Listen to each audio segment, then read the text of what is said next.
Niacin's emerging role as a selective activator of liver X receptor alpha LXRa in macrophages, but not in hepatocytes, offers a promising therapeutic distinction from synthetic LXR agonists, which, while effective in promoting cholesterol efflux, often come with the undesirable side effect of hepatic lipogenesis and fatty liver. This makes niacin uniquely positioned as a natural LXRA modulator that preserves the benefits of cholesterol clearance and anti-inflammatory signaling while sidestepping the metabolic liabilities that have plagued pharmaceutical attempts to target this pathway. LXRA is a nuclear receptor that plays a central role in regulating cholesterol homeostasis, particularly in macrophages where it drives the expression of genes like NPC1, ABCA1, and ABCG1. These transporters facilitate the efflux of intracellular cholesterol, especially from lysosomes, and support reverse cholesterol transport. Activation of LXRA in immune cells is therefore considered highly protective against foam cell formation and early atherosclerotic lesion development. However, systemic activation of LXRA, particularly in hepatocytes, also triggers the transcription of lipogenic genes such as SREP, 1C, FAS, and ACC, promoting triglyceride synthesis and leading to hepatic steatosis. This dichotomy has hindered the clinical development of synthetic LXR agonists.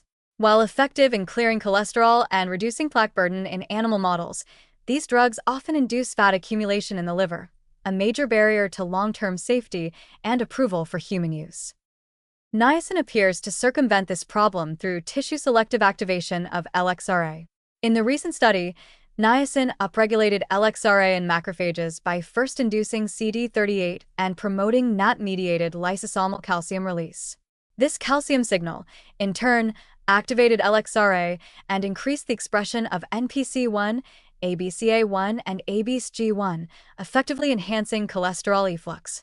Yet crucially, this effect was observed in macrophages, not in hepatocytes, where no corresponding increase in LXRA-driven lipogenic gene expression or liver fat accumulation was noted. This selectivity may be due in part to the cellular context of niacin's action. Unlike synthetic LXR agonists, which bind directly to the receptor in multiple tissues, niacin activates LXRA downstream of a localized calcium-dependent signaling pathway that is highly active in macrophages under lipid stress. This indirect mode of activation, dependent on CD38, NAP, and TRPML1, mediated calcium release, may naturally limit niacin's LXRA activation to immune cells where this signaling axis is functional, sparing the liver from unintended metabolic consequences.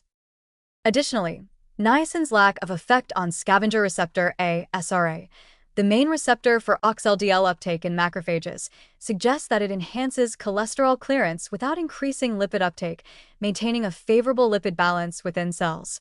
This further reduces the risk of intracellular lipid overload and promotes a detoxifying, anti-inflammatory profile. The implications are significant. Niacin's ability to act as a natural, macrophage-selective LXRA agonist allows it to harness the anti-atherosclerotic benefits of this pathway without the hepatotoxicity seen with synthetic drugs.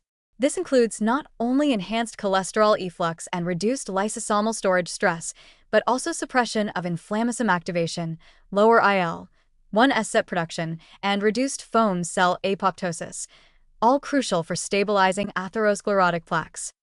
In conclusion, niacin demonstrates a rare pharmacological finesse. It activates LXRA where it matters most, in lipid-laden, inflamed macrophages, without turning on lipogenesis in the liver. This positions niacin as a uniquely safe and effective modulator of cholesterol homeostasis and inflammation, and redefines its therapeutic potential as a natural, tissue-specific LXRA agonist ideally suited for long-term cardiovascular prevention.